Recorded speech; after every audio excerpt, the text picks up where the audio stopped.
Oh, indeed. Is it true that you've acquired a house? If so, I'd be interested in living with you. Unexpectedly, my mother-in-law started uttering such an absurd proposition over the phone. She must have caught wind of our recent home purchase from my husband. I could discern my sister-in-law's amused chuckles in the background. Does she believe her laughter can go unnoticed? Honestly, I have no desire to reside with my mother-in-law and the others. I thought my husband shared the same sentiment. However, the fact that they've been informed about our new house, could it be that they're assuming we'll be living together? The idea that my beloved husband might be in cahoots with them fills me with a bit of apprehension.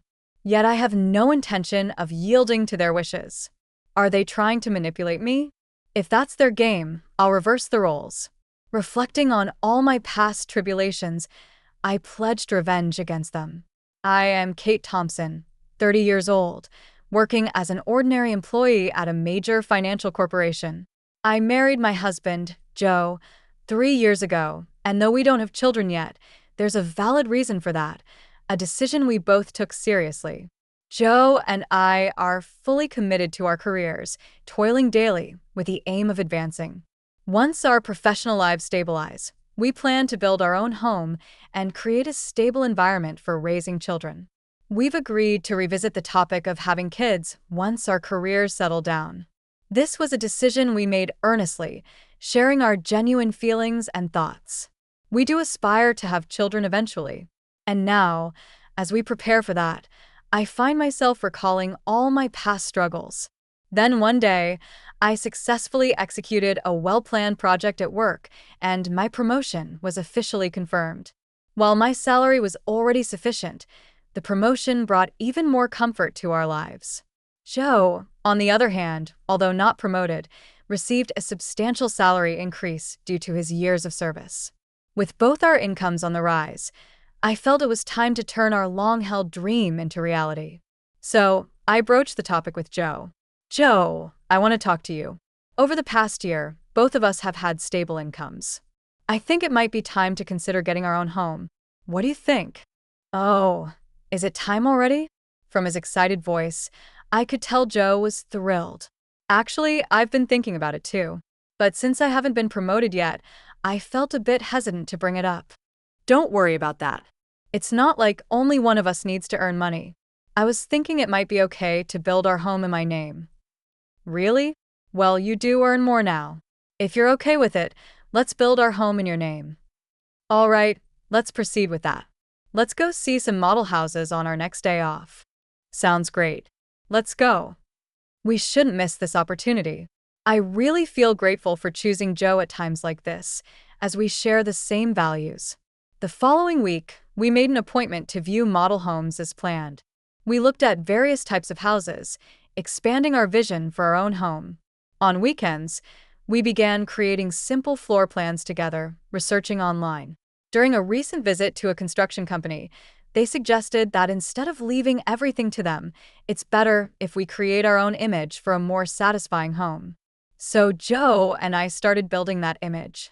However, neither of us has much knowledge of architecture or design. Even with research, it takes time to put it into practice. While taking breaks, we continued working, and then the doorbell rang. I thought it was a delivery, but when I opened the door, my mother-in-law was standing there unexpectedly. Huh? Mother? What brings you here so suddenly like this? My mother-in-law sometimes visits our place without notice. She glared at me and, without a word, took off her shoes and went into the house on her own. I'm here, Joe. Huh? Mom? What's up? Surprised by his mother's arrival, Joe showed a startled reaction. Did you have some business around here? To Joe's question, his mother looked a bit perplexed. Yes, I told Kate about it over the phone a little while ago. But it seemed Joe didn't know. I see. Maybe Kate forgot to tell me. Seems like it. Kate, even though she's still young, has a terrible memory. That's not true, Mom. It's not forgetfulness. Kate is incredibly busy with work, and at the same time, she takes care of the household. Her mind is always full of things to do. You're such a kind boy, Joe. If your late father were here, he definitely wouldn't have forgiven that. I really respect Kate from the bottom of my heart. So, Mom, why did you come here today? To Joe's question, his mother smiled contentedly. Then she slowly took out a travel brochure from her bag, spread a page with a post-it note on the table, and showed it. Listen, Joe. I've always wanted to go to Niagara Falls. Won't you take me, please? My mother-in-law began to say such things excitedly, out of the blue. Caught off guard by the sudden request, both Joe and I were left staring at her, mouths agape. My mother-in-law, relentless, kept pressing Joe, who was clearly flustered. Come on, Joe. You agree, right? Think of it as a way to show filial piety. Wait a minute, Mom. I'm in trouble if you suddenly say you want to go on a trip. Though you can come too. Actually, I was thinking of going with Claire, but if Joe wants to go, I'm delighted to turn it into a family trip. Claire is Joe's sister. What are you talking about? Kate is here, and I can't get time off from work. But it's strange for me to pay for a trip for you and my sister, right? Not strange at all. Spending money for the family is a wonderful thing. Don't you think so, Kate? Suddenly turning to me, my mother-in-law sought my agreement. Though shaken, I firmly expressed my opinion to her. Using one's own money for family isn't bad, but I think imposing it on others is different. What do you mean by that? Are you saying I'm trying to extort travel expenses from Joe? I didn't mean to say it in such a harsh way, but listening to her, it sounded like she just wanted us to pay for the trip. Kate, that's terrible. I had no such intention, but you're making me out to be the villain in front of Joe. I'm so shocked. That's not. I didn't mean to call you a villain. I just answered honestly to what was asked. Okay. No need for excuses, Kate. Why are you so heartless? You must not like me, do you? My mother-in-law, visibly upset, glared at me with icy cold eyes. It always turns out like this when she comes over. She always finds some reason to demand money and then squanders it with Claire, Joe's sister. Spending money for the family sounds nice, but what my mother-in-law does is practically extortion. The situation is entirely different when Joe gives them money out of kindness. No matter that they're family, I never really liked Joe's brazen mother and sister. According to Joe, his mother and sister became so selfish after his father passed away. Joe's father died when he was in high school, and since then, they have lived as a trio. When his strict father was alive, he watched over the finances. But with his departure, there was no one to stop them, and they even freely spent the life insurance money. Also, since Claire works part-time, not as a full-time employee, her salary is low, and their life is always on the edge. This is why she regularly visits our house, making excuses like, life is tough, or I want to relax and travel somewhere, to extort money from Joe. Before marrying Joe, it seemed he was at the mercy of his mother and her demands. After his father's death, a sense of dependence from being cared for by his mother had bound Joe. However, since marrying me, Joe seems to be gradually realizing their true nature. Even when repeatedly asked for money recently, he's been trying hard to refuse. For Joe, that's quite a growth. Moreover, he has recently become able to speak back firmly to his mother. To my mother-in-law's spiteful words like, "You don't like me, do you?" Or "Why should I, for such an uncharming daughter-in-law?" Joe responded clearly. Just because you're my mother doesn't mean you can speak badly of Kate. Didn't Kate just answer what you asked her? Mom, you're taking Kate's side? What are you talking about? I think you're in the wrong here. Mom, that's so unfair. Surely Kate must have poisoned your mind against me. Poor thing. You were such a kind child before we got married. I'm telling you, that's not it. I'm saying this because I think so. Joe's firm response surprised my mother-in-law, who is not used to being talked back to like that. With a frustrated look, biting her lower lip, she said, "Fine," and left. Kate, I'm sorry. I always make you feel uncomfortable. No, it's okay. You stood up for us this time. Once we build our own home, we'll be further away.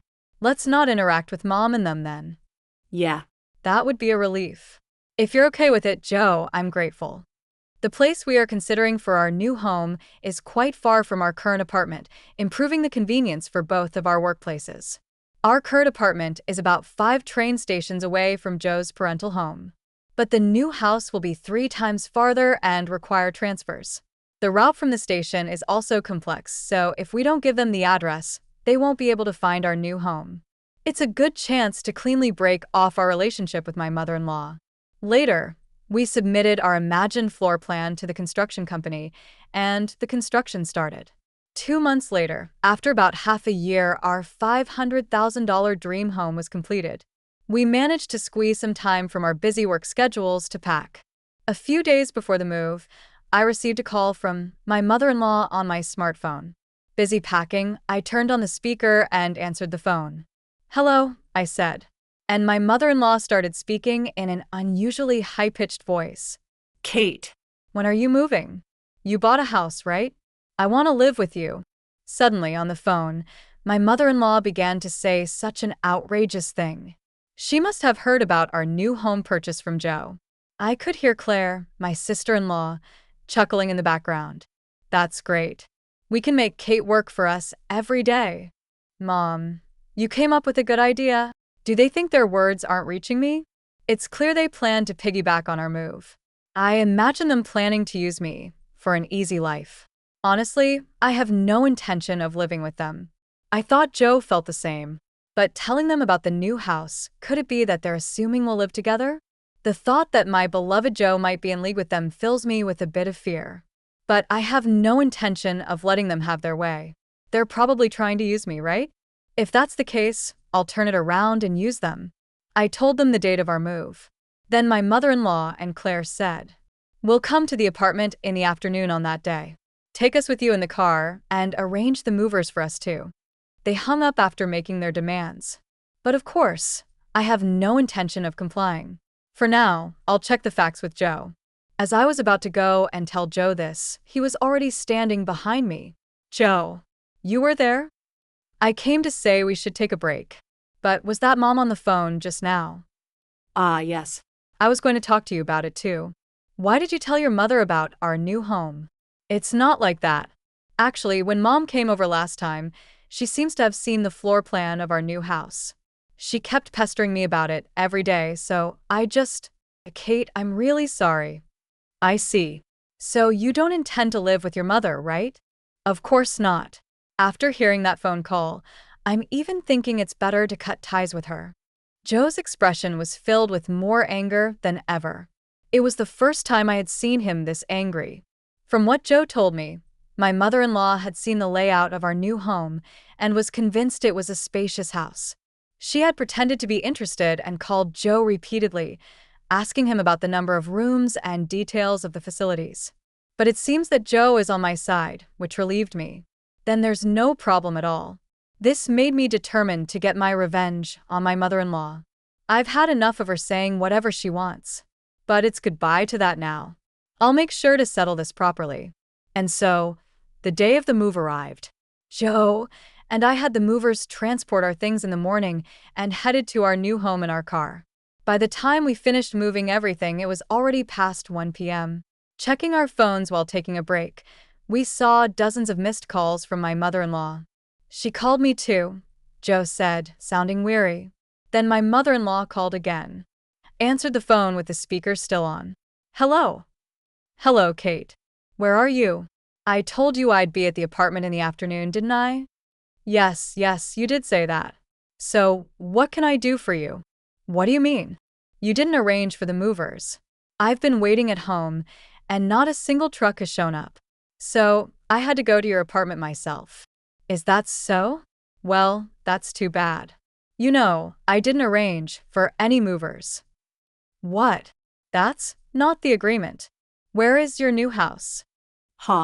You really think I'd tell you?" After saying that clearly, my mother-in-law uttered a dumbfounded "huh." She probably thought that as long as Joe was there, she could always have her way. But Joe is different now.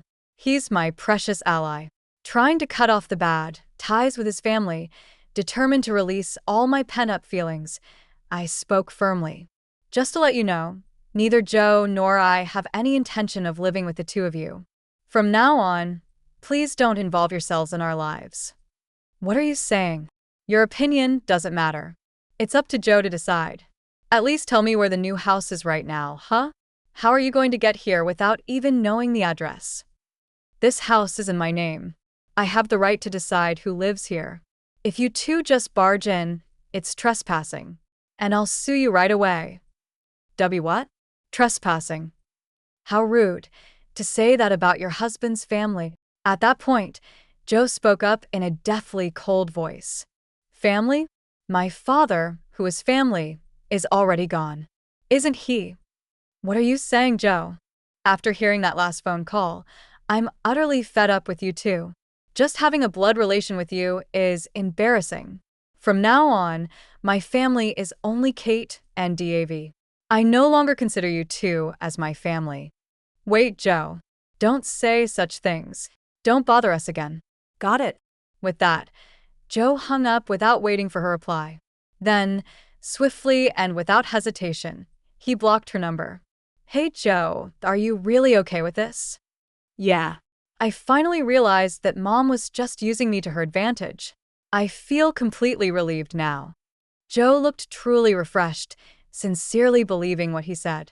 That's how we, as a couple, managed to cut off the bad ties with my mother-in-law and sister-in-law. Afterwards, they had to change their lifestyle drastically. Joe stopped supporting them completely. Without any contact with him, they lost their fallback option. Later on, my sister-in-law's part-time income wasn't enough, and my mother-in-law had to start working part-time as well. Being a housewife for so long, she wasn't used to the working environment. She was clumsy and often disliked at her workplace. Meanwhile, we live a peaceful life in our new home, with no sudden visits from my mother-in-law anymore. We are truly stress-free. I'm endlessly grateful to Joe for believing in me and for cutting ties with his toxic blood relatives. We might face various challenges in the future, but even then, I trust Joe. And we'll support each other and walk through life together.